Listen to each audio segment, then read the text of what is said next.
This is a follow-up to my video of February 6, 2025 titled A Request for Florida Governor, Legislators, and the Florida Supreme Court to Do Me Justice, in which I described how a personal injury attorney, Martin John Hernandez, and his law partner, Daniel J. Fernandez, cheated me out of nearly $800,000 of my share of the settlement in an auto injury case in 2012.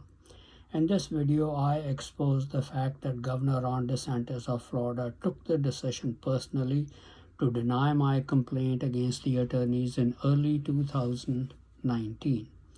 I also detail another case in which I was cheated by attorneys representing me uh, out of $3.3 million of my share of the settlement in 1987 in Illinois. I am filing complaints with both states to recover the money stolen from me. I am making this issue public and appealing to all authorities in Florida, Illinois, including the governors and legislators in both states, the U.S. Congress, President Trump, and the U.S. Supreme Court to prevent denial of justice to me this time. Hello friends, this is Unmasked Truth with Harmanjit Saini, where I provide unique analysis of world events based on the unmasked truth that after surrender, Germany continued World War II clandestinely and became a killing machine. I also provide true news that you will find nowhere else. I was involved in an auto accident on October 9, 2011 in Florida and retained the services of a personal injury attorney, Martin John Hernandez, and his law firm. After a year of negotiations, he told me that he had reached a global settlement of $12,000 with all defendants and sent me a check for $6,200 as my portion after deducting fees and expenses. After I started working for an auto insurance company, I realized that the attorney had cheated me out of most of the settlement amount. I filed a complaint against the attorney and his partner Daniel J. Fernandez with the Attorney Consumer Assistance Program, or ACAP, of the Florida Supreme Court around November-December of 2018. Within a couple of months, Governor Ron DeSantis of Florida, starting his first term as governor in January 2019, my complaint was dismissed. The shocking information my very reliable sources revealed to me just this week is that Governor Ron DeSantis personally took the decision to dismiss my complaint, knowing fully well that the settlement was made for $1.2 million and I was cheated out of nearly $800,000 of my share of the settlement. Why did Governor DeSantis dismiss my complaint? The reason is that Governor DeSantis is a German masquerader, a person of German ancestry living in white countries, and a murderer, as I have revealed in a previous video, and I am not, nor their ally. In fact, German masqueraders consider me as their deadly enemy because I am formerly a Sikh, and Sikhs fought the Germans in both world wars as part of the British Indian armies. German masqueraders try to ensure as much as possible that large personal injury or racial discrimination settlements are awarded only to their allies who have met the hurdle qualification of having murdered a white American of non-German ancestry or a Sikh in India. I've done none of these things. That's why they've stolen my share of the 1.2 million settlements in the auto injury case in Florida. In two other auto injury cases, I was not hurt and asked for no compensation. And then my share of the $5 million settlement in a personal injury and racial discrimination case in Illinois in 1985 to 1988. I have now filed another complaint on February 25, 2025 against attorney Martin J. Hernandez and his partner Daniel J. Fernandez with ACAP in Florida. Within a week, I will also be filing a complaint with the Attorney Registration and Disciplinary Commission, or ARDC, of the Supreme Court of Illinois to recover the money stolen from me. My sources have urged me to make this issue public and expose Governor DeSantis' action in 2019 to instruct to have my complaint dismissed, as confirmed by my sources, even though he knew that I had been cheated out of my settlement money. I am appealing to all authorities in Florida, Illinois, including the governors and legislators in both states, the U.S. Congress, President Trump, and the U.S. Supreme Court to prevent denial of justice to me this time. Governor Ron DeSantis, particularly, should not be allowed to get away with denying me justice a second time. Here are the facts of my Florida case as filed in my complaint with ACAP on February 25, 2025.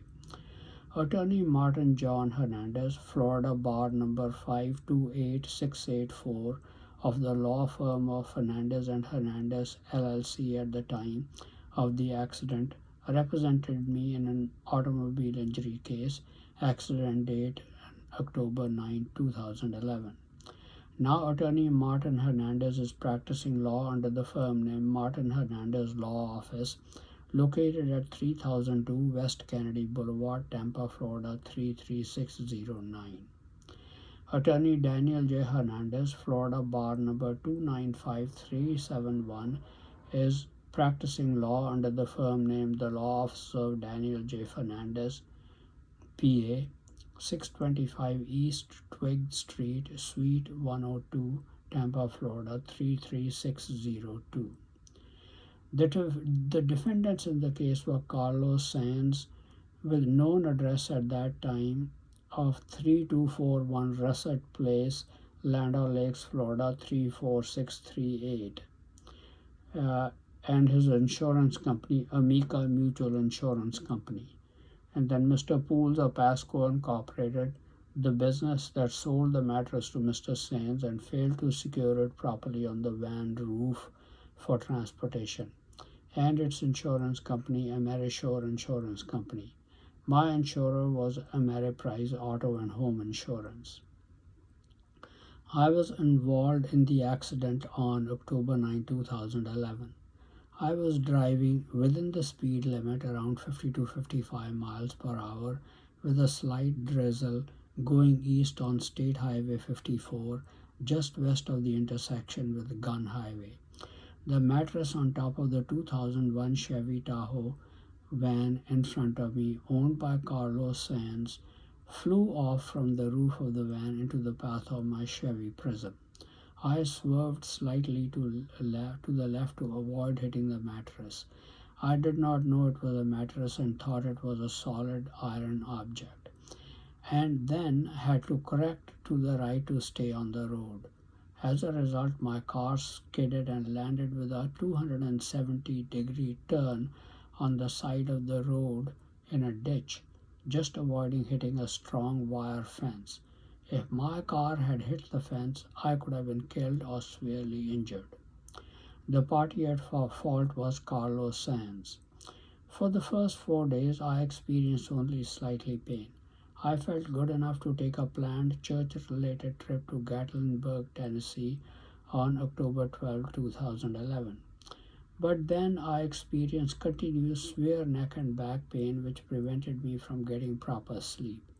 As a result, I visited the LeConte Medical Center's emergency department in Sevierville, Tennessee on October 16, 2011, where x-rays were taken and I was given an injection for pain management. The pain continued for many days after that. Then I was treated by Dr. Christopher Williams, chiropractor in Tampa, Florida, for the next approximately 6 months.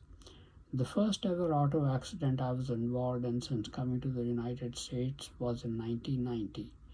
And that accident by Nissan Sentra was a total loss, but I did not sustain any injuries. My car insurance company offered to pay $3,600 for the total loss of my 3-year-old car. Without prior experience with auto insurance claims, I thought insurance companies dealt fairly and accepted whatever the company offered me. Even in the accident on October 9, 2011, I had no idea of the legal procedures and expected my attorney Martin Hernandez to represent me in my best interest. He informed me that he was in negotiations with the defendants Carlos and his wife Pamela Sands, Amica Mutual Insurance Company, Mr. Pools of Pasco Incorporated, and its insurer, Amerishore Insurance Company. After about a year of negotiations, Martin Hernandez informed me that he had reached a global settlement for $12,000, with $6,000 to be paid by Carlos and Pamela Sands and the insurer Amica, and $6,000 to be paid by Mr. Pools of Pasco Incorporated. He sent a closing statement for me to sign, which I signed on November 7, 2012. After attorney's fees of $4,000, costs of $200, and medical expenses of $1,600, I received a check for $6,200. I received nothing for my car repairs. It was damaged but drivable. After my insurer, Ameriprise Auto and Home Insurance, paid the limits of my PIP, which is the personal injury protection coverage, remaining medical bills from LeConte Medical Center were not paid, and I received collection notices for more than 2 years after that. I was unable to pay those bills, which affected my credit. I paid close to $1,000 for the car repairs out of my own pocket. I told Mr. Hernandez at that time that I was not happy with the settlement. He said under the circumstances that was the best that the parties were offering, and he urged me to accept it. Not having any experience with auto injury litigation and awards, I accepted his word, and this was the best he could do, and reluctantly accepted the settlement. Of course, from then on, I paid very high premiums for my auto insurance.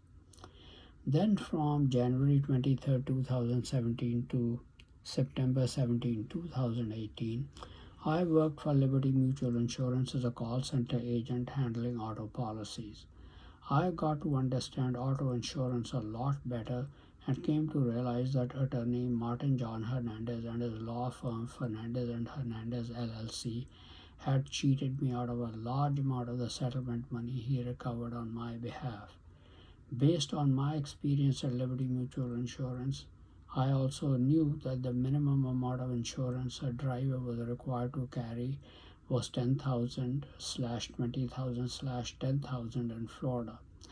I also carried underinsured motorist insurance, which Hernandez did not guide me that I could be compensated by my insurer.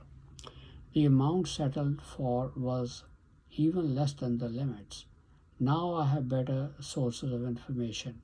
Now I've learned that attorney Hernandez and his firm had reached a settlement of $1.2 million.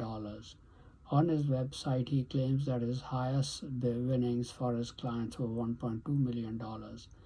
I believe that is the amount of settlement attorney Hernandez reached in my case and cheated me out of more than $794,000 that was due to me after attorney's fees and expenses.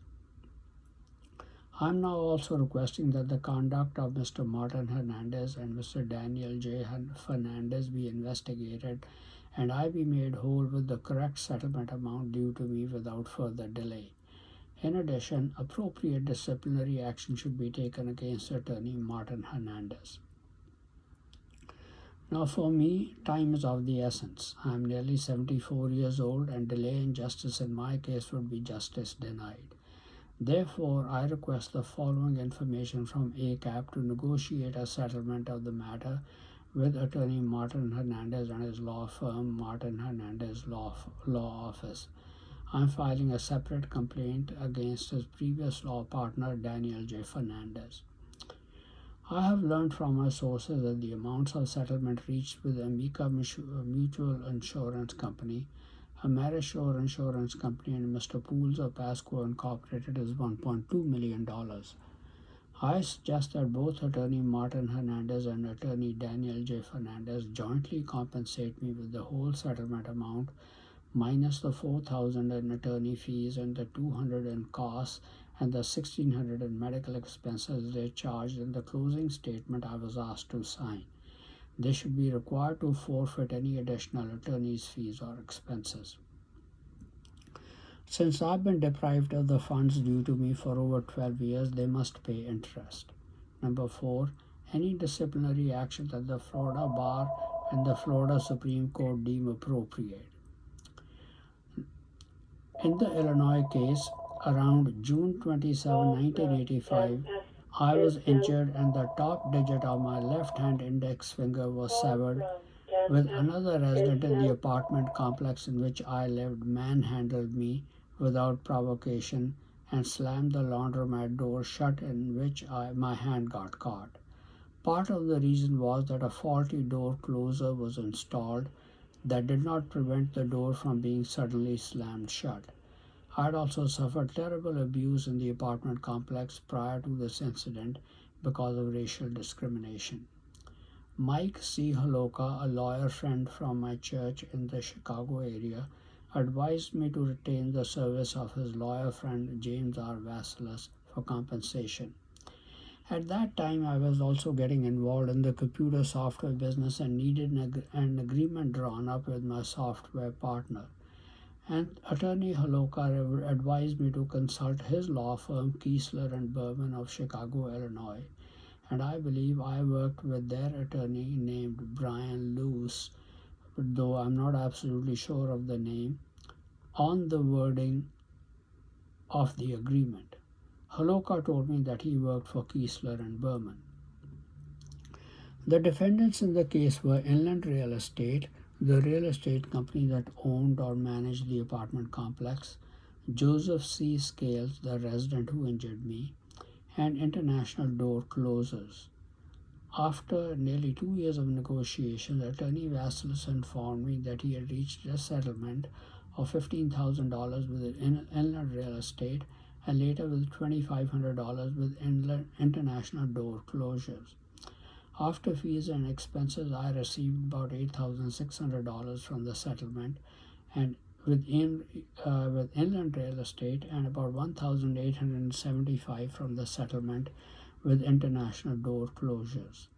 Joseph Scales was probably guided by police to leave the state of Illinois to avoid persecution, and I was informed that he had moved to Florida. Being a recent immigrant from India, came in 1981 as a student and not well connected to the Indian community, I had no knowledge of insurance, personal injury cases, and racial discrimination in housing. I just took all the abuse, not knowing what action I could take except to call the police a few times, some of whom were very unhelpful and told me to move. In fact, because of harassment in housing, I was moving rental places more than once a year. When James Vasilis sent me checks totaling about $10,600, I consulted my friend, attorney Mike Holoka, if the settlement amount was fair and informed him that I had received no settlement agreement to sign. He informed me that the settlement amount was what one could expect. Then by 2003, I saw Mike Holoka driving a Mercedes SUV. It aroused my suspicion whether I had been cheated out of my settlement money. By then, I had lived more than 22 years in the United States and knew about racial discrimination cases. Finally, in June 2006, I filed a complaint with the ARDC against attorneys Vasilis, Holoka, and attorneys at Kiesler and Berman. Investigation against Vasilis was not pursued because he had already been barred from practicing law in Illinois. When I thought my complaints were proceeding well, I was suddenly informed that complaints against Holoka and attorneys at Kiesler and Berman were also dismissed. However, a couple of weeks ago, my sources informed me that my case against all the defendants had been settled for $5 million, and the attorneys Vasilis, Holoka, and the firm Kiesler and Berman had all split the settlement among themselves. Yes, I confirmed that the firm Kiesler and Berman shared in the loot except for the approximately $10,500 I received. The incident took place in 1985 and was settled by June 1988 when James R. Thompson was the governor of Illinois.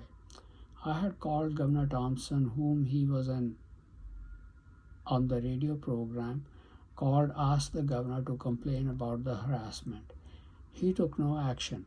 A couple of weeks later on the program, the radio reporter on the program asked what action he had taken. He did not give a satisfactory answer.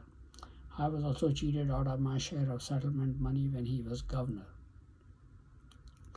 When I filed a complaint with ARDC, which was dismissed, Rod R. Blagojevich was the governor. In a 2008 federal investigation and subsequent trial, Blagojevich was found guilty of public corruption after he attempted to sell the U.S. Senate seat vacated by Barack Obama upon his election to the presidency. He was sentenced to 14 years in prison. He was impeached and removed from office in 2009 by Illinois General Assembly, the only Illinois governor to suffer his indignity. In 2020, President Donald Trump formally commuted his sentence in 2020 and fully pardoned him in 2025. That should give you an idea of the kind of atmosphere that would have been created by a corrupt politician in the state's justice system. I am not surprised that my complaints against the attorneys were dismissed. I was died, denied justice, and my monies remain hidden. Mr. J.B. Pritzker is now the governor of Illinois. I believe he is an honest man and believes in rendering justice in his state. I hope I will get justice this time around when I file my complaint against the attorneys within a week, and I can recover the approximately $3.3 million from the more than 36 years ago with interest. Approximately $4.1 million of my share of the settlement proceeds has been stolen from me in the two cases. In the past decade or so, I have advised buying the stock of Apple, Google, Amazon, and Tesla. If I had the money, I could have invested in these stocks. Since July 2012, Apple stock has risen 13 times, Amazon 20 times, Alphabet 11.5 times, and Tesla about 10 times. By now, the 4.1 million would have increased to at least $40 million. But since the Illinois settlement was made 36 years ago, my net worth now could be close to $50 million. But I hope I can recover the money stolen from me, at least with interest. Here then now are the briefs about the Illinois case. First, I rented an apartment alone in an apartment complex managed by Inland Real Estate in Des Plaines, Illinois, for 1 year from 1984 to 85. I had moved there because ever since coming to the United States as a PhD student in 1981, I had been harassed in every place I rented. Number 2. I was harassed by the residents above and adjoining my apartment for the entire year. They did not let me sleep peacefully and kept waking me up in the middle of the night. They kept making loud banging noises that gave me a headache regularly. I called the police many times during the year to complain. Whenever the police showed up, no noise was made, so the police took no action. Some of the white policemen told me to move, despite my telling them how often I had moved. Number 4. I complained many times verbally at the rental office and a few times in writing, but the management took no action. Number 5. I was in so much anguish that I even called Governor Jim Thompson to ask the governor program one evening and WBBM News Radio 78 and requested the governor to do something to harassment. I believe the governor's office called and talked to me and I explained the situation, but nothing resulted from it because the harassment continued unabated. A couple of weeks later, the composer at WBBM asked the governor how the situation was handled, but he gave no satisfactory answer. Number 6. Finally, one evening, an African American policeman responded to my call and decided to take action. He had responded to my calls a few times before.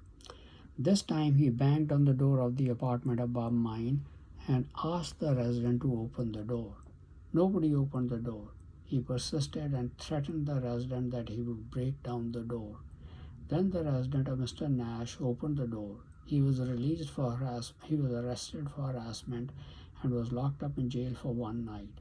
Later, the resident was tried in court and convicted and received 1 year probation.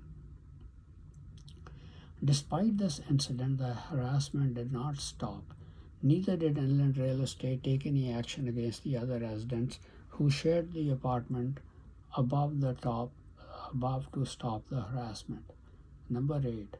Then another incident took place with resident Joseph C. Scales, who was about 5 feet 10 inches tall compared to my 5 foot 2 inch height, and the apartment adjoining mine. Scales went to the laundromat next to my apartment. My apartment was situated between the laundromat and Scales' apartment around 6 a.m. one morning and started opening and slamming the dryer door shut loudly and repeatedly. After enduring 5 to 7 minutes of this continuous noise, I went to investigate. I found Scales in the act of repeatedly opening and slamming the dryer door for no reason at all. He had not come to the laundromat to do his laundry, as he had no clothes in a washer or dryer.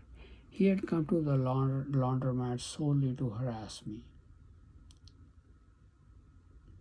When I asked him why he was unnecessarily making noise and disturbing everyone's peace early in the morning, he caught me by my shirt at the throat and hurled me demeaning words, and held me back to prevent me from leaving, manhandled me, and pushed me around violently. I told him I was not interested in fighting with him and opened the laundromat door to try and leave. But he suddenly slammed the door shut to prevent me from leaving and pulled me back. My left hand index got caught in the door, and the top digit got severed on the phone and the bone crushed. When I saw I was injured to remembered. Number 9. I called the police and Joseph Scale was arrested. I filed a complaint against him in the police station to suppress charges. Later, I learned that Scales had left the state and gone to Florida. He was certainly advised by the police or an attorney to leave Illinois to avoid being criminally prosecuted. Number 10.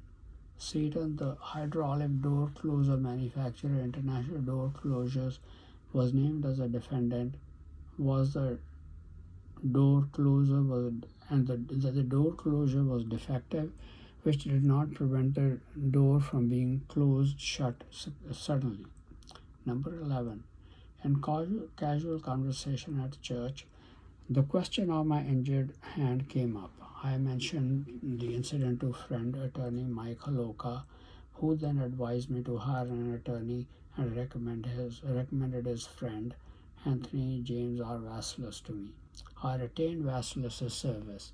Later, Holoka came with an engineer to my apartment, and did some tests on the door closure. Mike Holoka told me that he worked in the law firm Kiesler and Berman in Chicago. Now, despite the violent incident, Inland Real Estate took no action to stop the harassment. I discussed the situation with my church pastor, who arranged for me to temporarily stay with another church member. I was harassed there as well, but when the church member went out of town to business trips. Then I moved to Milwaukee, Wisconsin because of my green card situation in late 1985 because of a job. Number 13. At the same time, I was getting involved in the computer software business and needed an attorney to help me draft an agreement to be signed by the software partner. Holoka transferred me to an attorney in his firm, Brian Luce, as best as I can recall, who worked on a couple of drafts of the agreement. I kept Mike Holoka regularly informed about the developments in my case and my discussions with attorney Vasilis. After I moved to Milwaukee, Wisconsin, Brian Luce did not further respond to my inquiries. Moreover, I never asked a bill from him for my services, which I thought were very strange, though he had agreed to receive payment after I made sales of the software package. The firm suddenly got rid of its services from the companies stolen from the settlement. Now, after the settlements were reached, I was concerned that I never received any drafts or copies of the settlement agreements with the defendants. But I did not pursue any suspicions because I considered Michael Oka to be a close church friend with whom I communicated at church almost a week. I don't think he'll cheat me, but he is mainly responsible for the betrayal. That's how I was cheated out of nearly $3.3 million in settlement money that was my mail share. In the United States, we are not governed by kings and state governors as kings, and the president or king of kings, legislatures, and the courts are there to keep the governors and then even the president in check. Again, I am making this information public so that Governor Ron Desantis in Florida or the authorities in Illinois do not deny me justice again and instead help me recover the money stolen from me by fraud. Thank you very much for watching this video. Please continue to watch my videos on important world events, World War III watch, politics watch, international business, how Bible prophecy is playing an important role in world affairs, advice on health and medical problems, and much more for in-depth and insightful analysis. Please also follow me on my X channel, YouTube and Facebook channels, Unmasked Truth with Harmanjit Saini, to view and get information on the latest videos.